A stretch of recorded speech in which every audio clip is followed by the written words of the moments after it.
அரவிந்த், என்ன பயணத்தினுடைய நோக்கம் என்ன அப்படின்னு நீங்க பாக்குறீங்க? உங்களுக்கு செய்தியாகவும் அதே போல பர்செப்ஷனாகவும் நிறைய விஷயங்கள் இருக்கலாம். எஸ், இபிஎஸ் டெல்லி வர்றது வந்துங்க, இது துணை ஜனாதிபதியாக தற்போது தேர்வாகி இருக்கும் சிபி ராதாகிருஷ்ணனை பார்க்க வர்றது ஒரு கஸ்டமரி ஒரு மீட்டிங்காக தான் பார்க்குறோம். ஆனால் ரியல் இன்டென்ட் என்னன்னா அவர் அமித்ஷா பார்க்க போகிறார், மத்திய உள்துறை அமைச்சர் அமித்ஷா பார்க்க போகிறார்.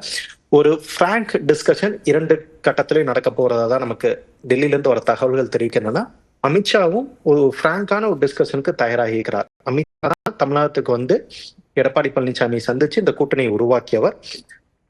இந்த கூட்டணி எடப்பாடி பழனிசாமிக்கு எந்த இடத்துலயும் சிக்கல்கள் வந்துவிடக்கூடாது என்பதற்காக தான் இங்க அண்ணாமலையை மாத்தினாங்க. சோ அமித்ஷா ஒரு ஃப்ரீ ஹேண்ட் இது வரைக்கும் இபிஎஸ் கொடுத்திருந்தார். ஆனா இவ்வளவு பெரிய ஃப்ரீ ஹேண்ட் கொடுத்ததுக்கு அப்புறமும் இந்த அலையன்ஸ் ஒரு எஃபிஷியன்டா செயல்படுதாங்கிற ஒரு சந்தேகம் தற்போது டெல்லி பாஜக தலைமைக்கு வந்திருக்கு. சோ இந்த கான்வர்சேஷன்ல, இந்த ஒரு மீட்டிங்ல அமித்ஷா ஒரு பிராங்கான ஒரு டிஸ்கஷன் முன்வைப்பாருன்னு தான் தெரியும். ஒரு ஹார்ட் டாக் 2 தரப்புலையுமே நடக்க போகுது. அமித்ஷா தரப்புல இருந்தும் அவங்களும் ஒரு பிஜேபி தரப்புல ஒரு சர்வே எடுத்திருக்காங்க. இது இபிஎஸோட தற்போது நடைபெற்று கொண்டிருக்கும் அந்த பேரணி, அந்த யாத்திரை தொடர்பான ஒரு சர்வேயும் பிஜேபி எடுத்திருக்காங்க. அந்த சர்வே முன்வைத்து அமித்ஷா பிஜேபி ஒரு பிராங்கான ஒரு டிஸ்கஷனுக்கு தயாராயிருக்காங்க.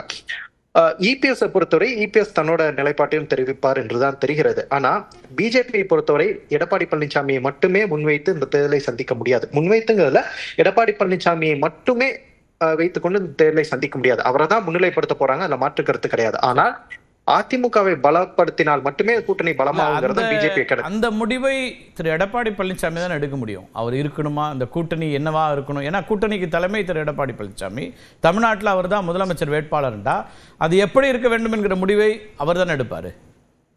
இல்லைங்க, இதுவரைக்கும் அமித்ஷா கொடுத்த 2-3 பேட்டியிலையும் நீங்க பார்த்து இருந்தீங்கன்னா, தேசிய ஜனநாயக கூட்டணி தமிழகத்தை பொறுத்தவரை யார் கூட்டணியில் இருக்கணும் இருக்க வேண்டாங்கிறது இபிஎஸ் தான் முடிவெடுப்பாருன்னு பாஜக 2-3 இடத்துல இது ஆன் ரெக்கார்டாவே சொல்லியிருக்காங்க. ஆனா அப்படி சொல்லியும் இபிஎஸோட இந்த யாத்திரைக்கு அப்புறம் பிஜேபி எடுத்த சர்வேல தான் இவரை மட்டுமே வைத்துக்கொண்டு தேர்தலை சந்தித்தால் வெற்றி பெற முடியுமா என்ற சந்தேகம் பாஜகவுக்கு வந்திருக்கு. அதன் காரணமாகத்தான் பாஜக இப்ப என்ன பண்றாங்கன்னா, அதிமுகக்குள்ளாரியே இந்த ஒரு அப்படி என்ன சர்வேல என்ன ஹிண்ட் வருதுன்றீங்க? என்ன அடிப்படையில் அவங்க ஒரு முடிவுக்கு வராங்க இது போராது அப்படின்னு? ஏன்னா அவங்க தான் தேடி வந்தாங்க இல்லையா? பாஜக தான் அதிமுகவோட கூட்டணி வைக்கணுங்கிற முடிவுக்கு வந்தது. அப்படி இருக்கும்போது இப்ப அதுல என்ன அவங்களுக்கு மாற்று கருத்து இருக்குன்றீங்க? இல்லைங்க, இன்னமும் அதிமுக கூட்டணி தான், இபிஎஸ் தலைமையில் தான் கூட்டணி என்பதில் மாற்று கருத்து கிடையாது. பாஜக ரொம்ப தெளிவா இருக்காங்க. ஆனால் தென் தமிழகத்திலையும் ஒரு சில இடங்களில் டெல்டாலையும் அதிமுக வீக் ஆகுறாங்க. இது ஒரு சமுதாய கட்சியாக அதிமுக பார்க்கப்படுகிறது என்பதுதான் எங்களோட கிரவுண்ட். டிடிவி தினகரனோ ஓ பன்னீர்செல்வமோ கூட்டணியை விட்டு வெளியில போவாங்கன்னு அவங்க எதிர்பார்க்கலையா? எதிர்பார்க்கல.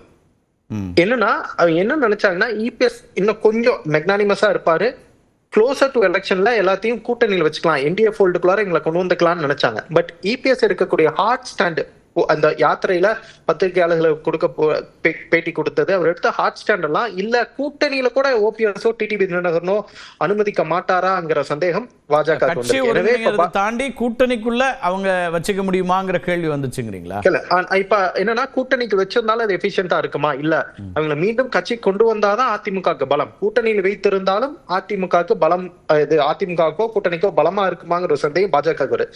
சோ இந்த கான்வர்சேஷன்ல அமித்ஷா சொல்ல போறது, ஏன் எல்லாத்தையும் ஏன் இணைச்சு கூடாது? உங்க தலைமை தான், உங்களுக்கு யாருமே டிஸ்டர்ப் பண்ண போறல, உங்க தலைமை யாருமே கொஸ்டின் பண்ண போறதுல, ஏன் நீங்க இணைச்சுக்க கூடாதுங்கிறதா ஒரு டாபிக்கா அமித்ஷா முன்வைப்பாருன்னு தான் தெரியுது. சோ இபிஎஸ் இதை எப்படி ரெஸ்பாண்ட் பண்ண போறாருங்கிற பொறுத்துதான் அடுத்த கட்ட நகர்வுகள், இந்த கூட்டணி எப்படி மறுபடியும் வலுப்பெறுமா, இந்த கூட்டணி எப்படி அடுத்த கட்டத்துக்கு நகர போறதுங்கிறது இந்த மீட்டிங் ரொம்ப ரொம்ப இம்பார்ட்டன்டான மீட்டிங். இப்ப செங்கோட்டையனை சந்திக்கிறார். செங்கோட்டையன் மீது நடவடிக்கை எடுத்த 2 நாட்கள் அந்த சந்திப்பு நடக்குது. அது அப்பவே ஒரு செய்தியை அவங்க கொடுத்துட்றாங்களான்னு, அதாவது அதிமுக தலைமைக்கு அவங்க என்ன விதமான செய்தியை கடத்துறாங்கன்ற ஒரு கேள்வி இருந்தது. இப்போ அதுக்கு பிறகு இவர் போய் சந்திக்கிறாருங்க போது அதில் என்ன நம்ம எதிர்பார்க்க முடியுங்க? செங்கோட்டையன் சந்திப்பு, அதை ஒட்டி இருக்கக்கூடிய அம்சங்களும் பேசப்படும் அப்படின்னு பார்க்க வேண்டியிருக்கா, இல்லை எப்படி பார்க்கணும்? இபிஎஸ்க்கு ஒரு டாமினண்டான பொசிஷன்ல இந்த ஒரு கூட்டணி பேச்சுவார்த்தைக்கு இபிஎஸ் வராராங்கிறதே எனக்கு சந்தேகமா இருக்கு. ஏன்னா நீங்க அமித்ஷா தமிழ்நாட்டுக்கு புறப்பட்டு அந்த கூட்டணி உருவாக்கும் போது EPS had an upper hand. 2021 சட்டமன்ற தேர்தலில் EPS had an upper hand. சரி, பாஜக தலைவர் நீங்க எது ஆஃப் த ரெக்கார்டா எந்த பாஜக தலைவர்கிட்ட பேசினாலும் இங்க சொல்லுவாங்க, இபிஎஸ் பார்கெயின் பண்றது ரொம்ப ரொம்ப கஷ்டம், இத்தனை சீட்னா அவ்வளவுதான் சீட், அதுக்கு மேல கொடுக்க மாட்டோம்னு ரொம்ப ஸ்ட்ராங்கான ஒரு பொசிஷன் எடுத்தார் 2021 பாஜக. ஆனா இப்போ கட்சிக்குள்ளாரையே செங்கோட்டையன் இன்னைக்கு ஜெயக்குமாரும் அதே லைன்ல ஏதோ ஒரு பேட்டி கொடுத்த மாதிரி நான் கேள்விப்பட்டேன். ஐம் நாட் ஷூர் ஃபேக்சுவலா கரெக்டா எனக்கு தெரியல. ஏன் அண்ணா எல்லாரும் இணையங்கிறத பொதுச் செயலாளர் முடிவெடுப்பாருங்கிற மாதிரி. சோ ஆமா, பொதுச் செயலாளர் முடிவெடுப்பாருன்னு தான் சொன்னார். இணைவு அல்லது அதுக்கான ஹிண்ட் தன்னுடைய நிலை என்னெல்லாம் சொல்லல. பொதுச் செயலாளர் அதுல முடிவெடுப்பார் அப்படிங்கறத சொன்னார் அவர். இதே ஜெயக்குமார் முன்னாடி பேசும்போது பாத்தீங்கன்னா கட்சியிலிருந்து பிரிந்து சென்றவர்கள் நீக்கப்பட்டவர்கள் தான் இணைப்பதற்கு வாய்ப்பே இல்லைன்னு ஸ்டாண்ட் எடுத்தவரு. இன்னைக்கு அவர் வந்து பொதுச் செயலாளர் அந்த முடிவெடுப்பாருங்கிறது அது ஒரு டிஃபரெண்டான ஒரு மெசேஜுங்க. சோ இப்ப ஒரே ஒரு மாற்றம் தானே நடந்திருக்கு அரவிந்த். இப்போ செங்கோட்டையன் கட்சிக்கு எதிராக வெளிப்படையா பேசியிருக்காரு அல்லது ஒற்றுமை வேணும்னு சொல்லியிருக்காரு, 10 நாள் கெடு சொல்லி. இதை தவிர வேற என்ன மாறிடுச்சு? எங்க அவரோட அப்பர் ஹேண்ட் குறைஞ்சிச்சுன்றீங்க? திரு எடப்பாடி பழனிசாமிக்கு இருந்த அப்பர் ஹேண்ட் பில்லுன்னு எதை வச்சு சொல்றோம்? செங்கோட்டைங்கிறது ஒரு சாதாரண ஒரு தலைவர் கிடையாதுங்க. செங்கோட்டையன்ல one of the senior leader of ADMK. அதே கொங்கு மண்டலத்துல 10 நாள்ல வேற யாரும் அவரோட கருத்தை எதிரொலிக்கவே இல்லை அரவிந்த். இல்லைங்க, வேற ஒருத்தர் அந்த கருத்தை எதிரொலிக்கலீங்கிறன்னா பாஜகவை பொறுத்தவரை சற்று அமைதியா இருங்கிறது தான் செங்கோட்டையனுக்கு கொடுத்திருக்கக்கூடிய மெசேஜ். செங்கோட்டையன் என்ன சொல்லியிருக்காங்கன்னா, செங்கோட்டையனுக்கு இருக்கக்கூடியதா இருக்கலாம். இப்ப வந்து அவர் மீது நடவடிக்கை எடுத்த போது அது பற்றி எந்த விமர்சனமும் வரலையே கட்சியில இருந்து. பட் நம்ம எப்படி பார்க்கணும்னா, ஒருவேளை டெல்லி ஹேண்டில் பண்ணிட்டு இருக்காங்க, அதனால நம்ம கொஞ்சம் பொறுத்து இருந்து பார்க்கலாங்கிற கூட இரண்டாம் கட்ட தலைவர்கள் அதிமுக இருக்கக்கூடிய மற்ற தலைவர்கள் கொஞ்சம் அமைதியா இருக்கலாம். சோ நான் அதுதான் நான் சொல்றேன், நாளைக்கு நடக்கக்கூடிய மீட்டிங்ல வந்து ரொம்ப ரொம்ப இம்பார்ட்டன்டான மீட்டிங். நம்ம இந்த பாயிண்ட்குள்ள வந்தோம்னா, இபிஎஸ் ஒரு டாமினன்ட் பொசிஷன்ல இருந்தோ ஒரு ஸ்ட்ராங் பொசிஷன்ல இருந்தோ நாளைக்கு வந்து அமித்ஷா பாக்குற நிலைமையில இல்லைங்கிறதா என்னோட கருத்தா இருக்கு. சோ இபிஎஸ்க்கு எல்லாம் கூட இருக்கிறவர்கள் யார் நாளைக்கு கூட்டிட்டு வர போறாங்க, யார் அமித்ஷா பார்க்க போறாங்க, அந்த மெசேஜ் நமக்கு ரொம்ப தெளிவா போகுது. இபிஎஸ் நாளைக்கு டெல்லி வரும்போது யாரோட வராருங்கிறதுல இருந்து நமக்கு ஒவ்வொன்றையும் நம்ம உற்று கவனித்தாவே நமக்கு தெரியும் நாளைக்கு இந்த மீட்டிங் எப்படி போக போகுது. ரைட், முதல் கட்ட கருத்தா எடுத்துக்கிறாரு பேசலாம். திரு பொங்கலூர் மணிகண்டன் போயிட்டு மற்ற விருந்தினர்கிட்ட வரேன். நீங்க எப்படி பாக்குறீங்க இந்த டெல்லி பயணத்தினுடைய அரசியல் அப்படின்னு என்னவா இருக்கு? அப்பார்ட் ஃப்ரம் இந்த மரியாதை நிமித்தமான சந்திப்புகள் இருக்கு, இவங்க பத்திரிகையாளர்களாக சில பார்வைகளை முன்வைக்கிறாங்க, அதுல உங்க பார்வை என்ன இருக்கு? தமிழ்நாட்டில் உள்ள 234 தொகுதிகளில் 153 தொகுதிகளிலே பிரச்சாரம் செய்து முடித்திருக்கிறார் மாண்புமிகு எதிர்க்கட்சி அவர்கள்.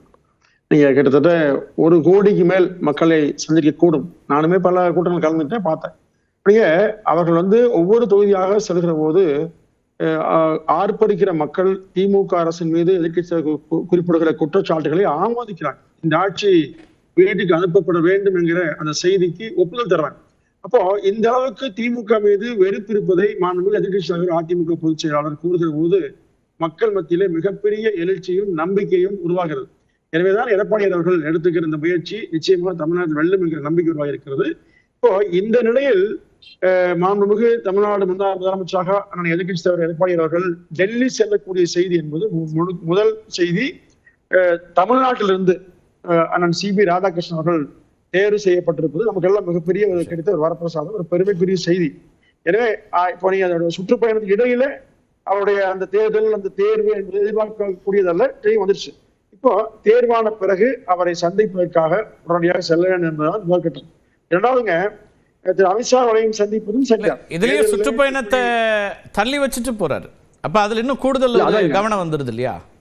நீங்க பதவியேற்று முடித்த உடனே நம்ம தள்ளி போட்டோம்னா நீண்ட நாள் கழித்து போக முடியாதுங்க. இன்னுமே எல்லா சுற்றுப்பயணம் போக வேண்டியது.